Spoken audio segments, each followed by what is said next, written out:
weird that that whole section is empty. I feel like I just need to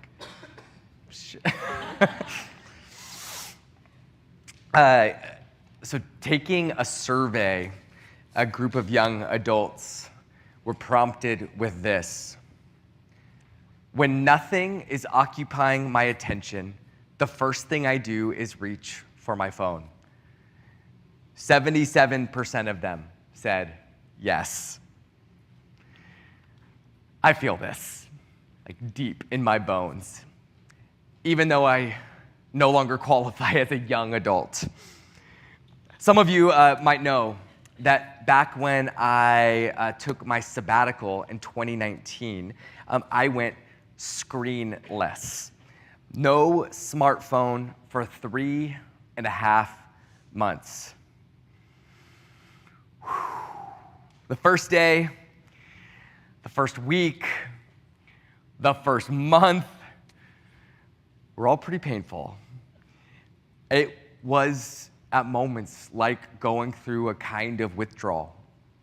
On the very first day of my sabbatical, it was a Sunday, and my family went and we worshiped together at a church in Pleasanton, and after worship, we went to lunch together, and as our server led us to the table, all of my ladies announced that they had to go to the bathroom. So they left me at this table all by myself. But it's fine, right? I've sat around and waited for them before, plenty of times. So I sit down and I go directly to my pocket, and I find nothing there. I check my other pocket, and there's nothing there either. I have nothing on me. It's just me and my thoughts in this moment as I sit at this table all alone. And I look around the outdoor patio of this restaurant, and I just start creepily watching other people eating and interacting. And there's this one family that's technically together, but every single person in the family is looking at their phones, and I'm not judging them. I'm jealous of them. I just want their phone, and I consider asking if they have 4, can I have 1 for a little bit? I'll give it back. This is just day 1. 2 months later, I'm still having what psychologists describe, they call phantom vibrations. You know, when someone loses an actual limb, right? When they have an arm or a leg or a foot cut off, they will describe phantom pain in that limb that's gone. They literally have no arm, but their brain is getting signals seemingly from that limb that's no longer there, and they feel some sort of pain in this missing arm. My leg buzzes, and I check my pocket, and there's nothing there, right? I'm imagining notifications. My missing smartphone is like an amputated limb. Meditate on that for a while. There's a lot there. Now, it would be easy to look at me and say, well, what's wrong with that guy? Imagining vibrations? That's a pretty extreme reaction to not having a little device for a couple months. Except, there's nothing wrong with me, at least that anybody's proven. Our technology has been perfectly designed to keep us attached to it so that we remain in it. You might not remember this, but there was a time when you'd be on the internet and you would scroll down a little bit and you would just run out of content. And you'd have to click a button that said, read more. And then a web designer comes along with a feature called the infinite scroll to make sure that you never run out of content. There's always more. Just keep scrolling. And then another web designer comes along and develops notifications with vibrations and bings so that you could constantly be nudged back to any app, constantly. And then there's another designer who created the like button.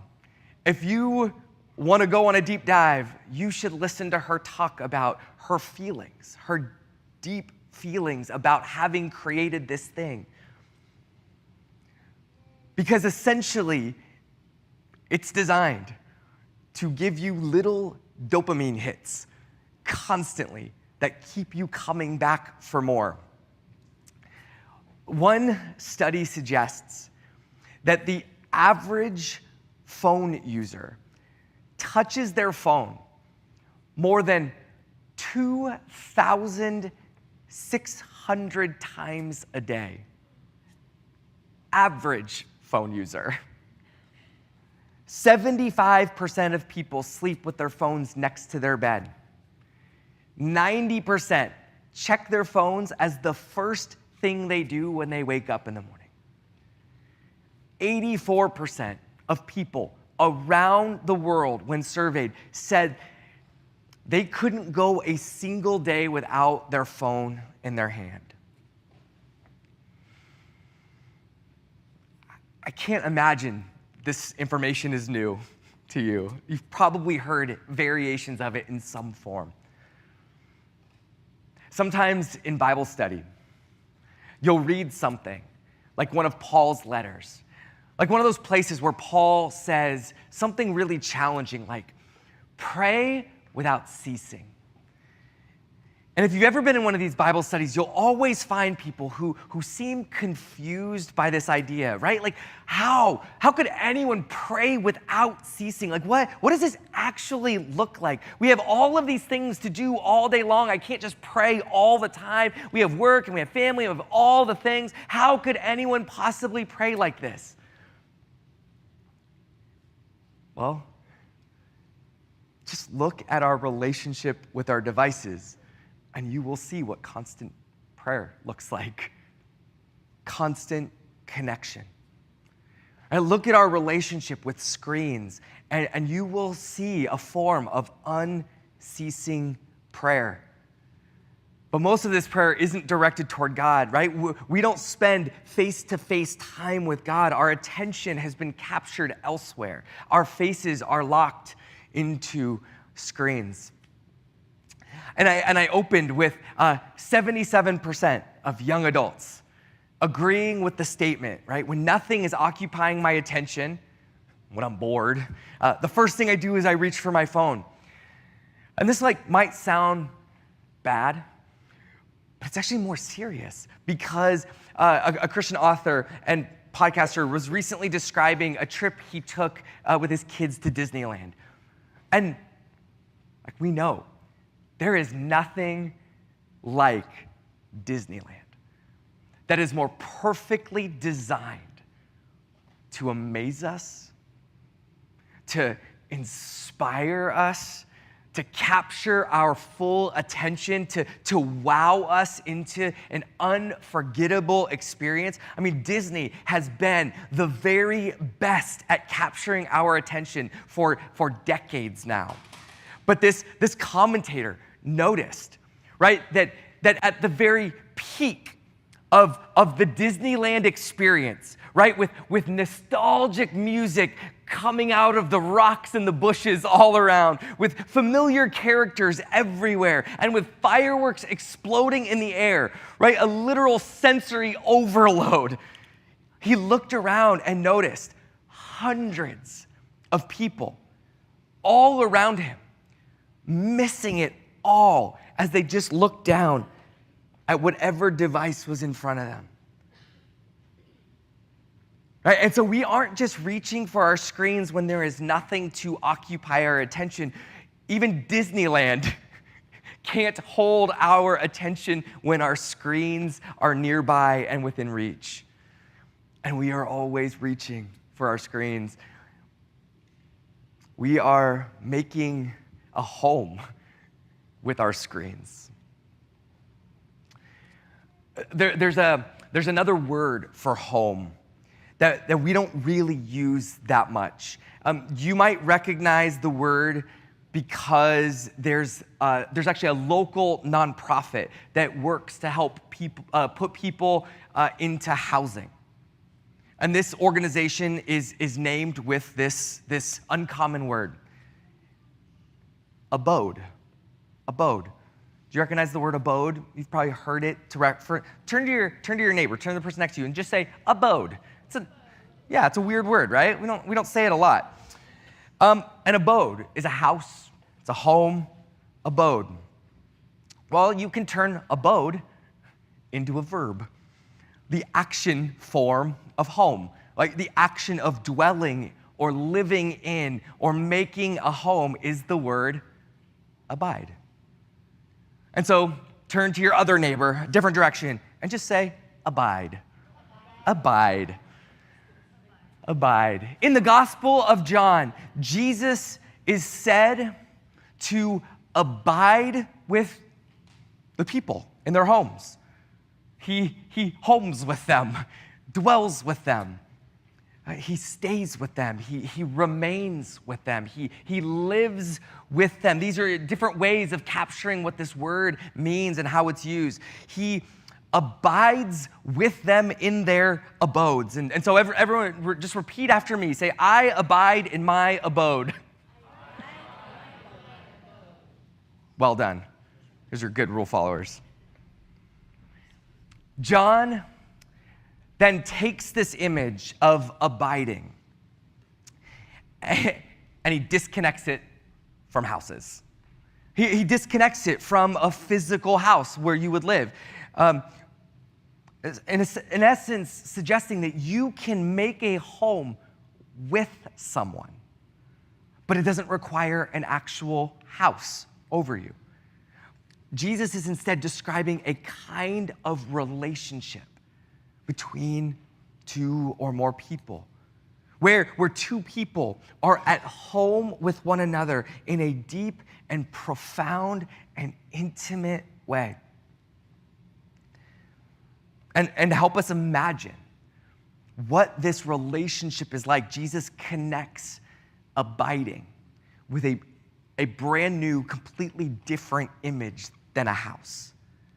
An image that in some ways doesn't really land with us, at least not many of us, and not in the way that it would have his first audience, because Jesus, he describes himself as a vine. As a vine. Actually, as the vine. And in this image, each of us are described as branches. We are attached to Jesus as branches.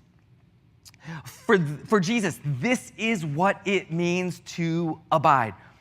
We are to make our home in him, and he will make his home in us. The very way that a branch is connected to a vine, right? In the same way that a branch and vine are connected, that is what it looks like. That's what it means to abide one in another. So that when a branch is connected, it receives water from the vine. When a branch is connected, it receives nutrients from the vine. And when it's not connected, it doesn't receive any of it. When a branch is connected, it does what a branch does, which is produce fruit. And maybe you noticed this as we listen to Melody read our passage, but Jesus is kind of obsessed with fruit. He's obsessed with the fruit that is being produced or that is not being produced in us. 8 times in just these 17 verses, Jesus says something about this fruit that he expects to show up through us. Just look at verse 2. We're going to run through a few of these. He says, every branch in me that does not bear fruit, he takes away. And every branch that does bear fruit, he prunes, that it may bear more fruit. So Jesus is concerned with any branch that does not produce any fruit, and Jesus is concerned with any branch that's not producing enough fruit. But he continues in verse 4, he says, the branch cannot bear fruit by itself. And we've already heard Pastor David challenge us with this thought this morning. Again, he goes further in verse 5. He says, whoever abides in me, right? This is Jesus speaking. Whoever abides in me and I in him, he it is that bears much fruit. And so Jesus is focusing our attention on the fruit that should show up in our lives.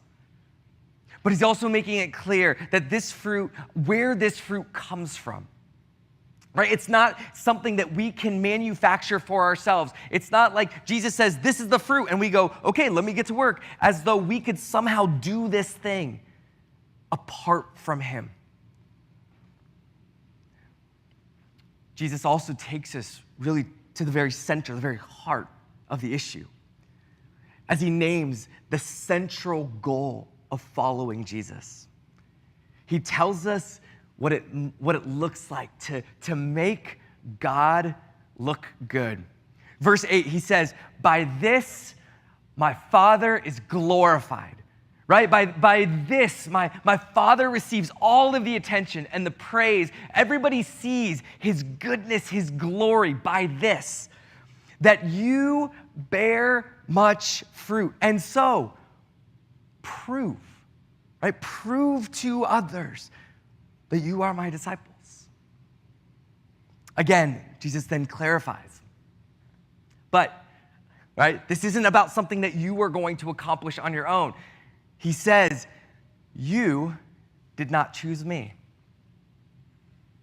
This is such a challenging passage whenever we tell our testimonies. I don't know if you've ever had this moment where you start to try to write out your description, your story of how you came to faith. So often, like the starting place of our faith feels like the moment when I was like, I will follow Jesus. And Jesus is like, oh, you're adorable. I chose you way long ago. Like I have been pursuing you so much longer than you had any awareness of me. Yes, you did choose me. I'm so glad you did. But that was like not even close to the midpoint of the story, because of what God had been up till that moment. And so Jesus reminds us, you didn't choose me. I chose you. And I appointed you that you should go and that you should bear fruit and that your fruit should abide. This is like a foundational place for you to answer the question, what am I here for? I don't know how you would answer that question. Like today, like what are you here for? Like what are you here to do? Why do you exist? It's funny.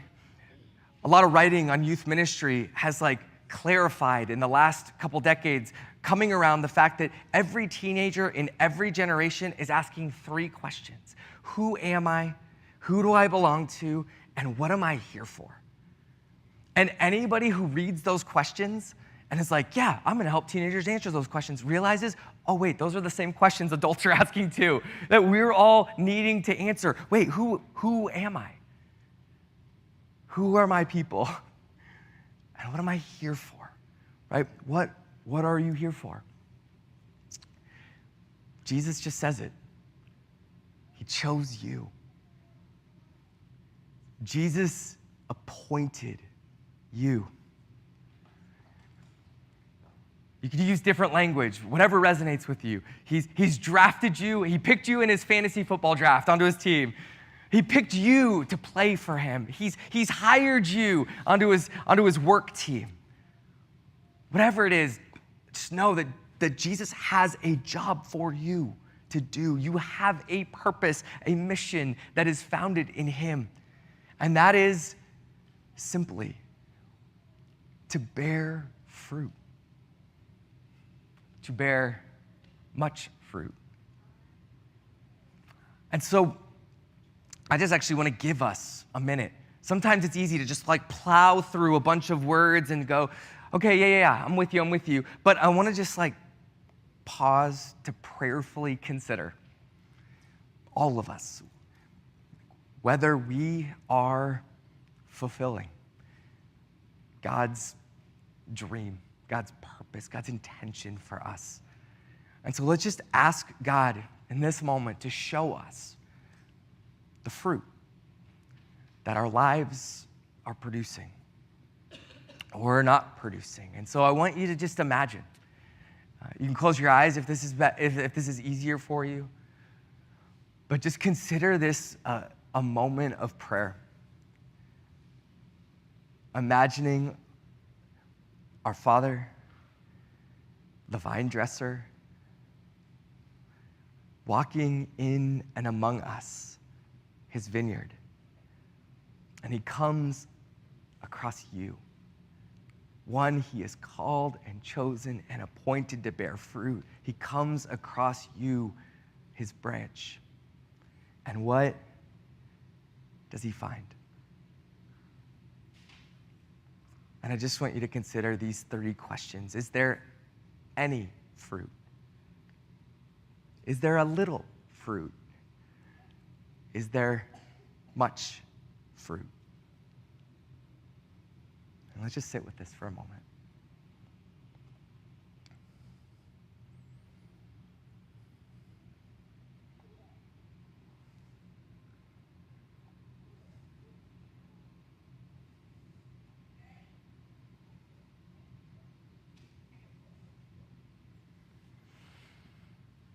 Okay.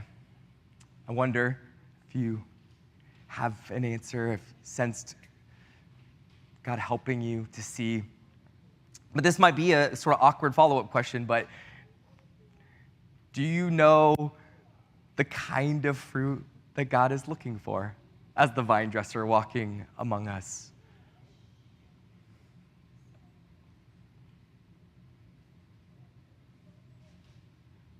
At a minimum, our passage starts to give us some insights. Jesus focuses on love, the fruit of love. Here's what he says in verse 9. As the Father has loved me, so I have loved you. Abide in my love. If you keep my commandments, you will abide in my love. Just as I have kept my Father's commandments and I abide in his love.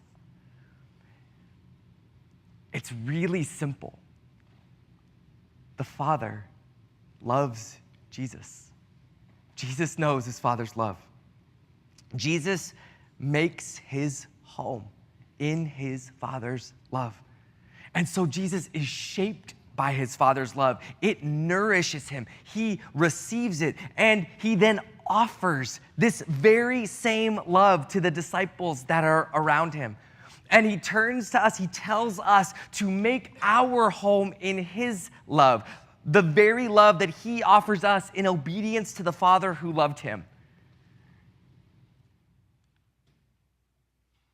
Jesus wraps up this whole thought by reminding us, if we make our home in his love, we will do what he did, right? We will obey his command the way he obeyed his Father's command. We will love one another with the exact same love the Father loved Jesus with and that Jesus loved us with. If we make our home in Jesus, we will love one another with the love of Jesus.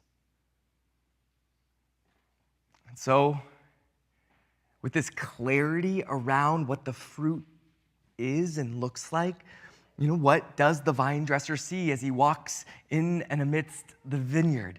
Is there any fruit? Is there a little fruit? Is there much fruit? These questions bring us back to where we started. I'm reminded of Jesus' words in the Sermon on the Mount. Matthew chapter 6, verse 24, Jesus says, "No one can serve two masters, for either he will hate the one and love the other, or he will be devoted to the one and despise the other. You cannot serve God and money." And I might apply this teaching right here, but with my own little paraphrase. No one can make their home in two places. You will either live in one and neglect the other, or you will abide in the one and reject the other. You cannot abide in Jesus and your screens. But by all practical measures, the amount of time we spend looking at them, the number of times we pick them up and touch them, and the order of priority we give to them, our inability to be away from them, the lingering impact, right, they have on us when they're gone and our legs are just vibrating weirdly. We have made a home in our screens so that they become a kind of refuge when we're bored or when we need comfort or distraction. They're often our first go-to when we need wisdom and even when we don't need them at all. This, despite a fact we all know that they offer us nothing of lasting value. They are merely a tool. They cannot save us from our death. They do not offer us purpose or meaning. They never satisfy our soul's deepest longings. And so here's the reality we face. We were made to bear much fruit. We have an epic calling from a God who is at work in this world. We were made to love the people around us in big and sacrificial and humiliating and significant ways. This is the thing that we were made for. This is where life is actually found. This is where our souls find its deepest satisfaction because we are in Jesus doing the very thing we were made to do. And if this is what we want, right? If this is what we aim for, then we will begin to do everything we can to make our home in Jesus. Because we know that this is the only way to ever become what God intended. Jesus is the true vine, the only source of real life. And so to make our home in Jesus, what would this look like? We could spend hours naming some of the things together, talking this out, prioritizing, helping each other abide in Him. But just to hit a couple of big categories, we would cultivate a constant attentiveness to Jesus and His every like and notification. Right? We would just keep scrolling and scrolling as He speaks His words of life over us. We would turn to Him in our moments of boredom. We would learn to be in awe of Him no matter what we are doing. We would pray without ceasing. One thing Jesus says in the Gospel of John, John 6:56, "Whoever feeds on my flesh and drinks my blood abides in me, and I in him." And so, keeping His commandments, we come to the table together this morning to eat and drink, to remember His love, and to make our home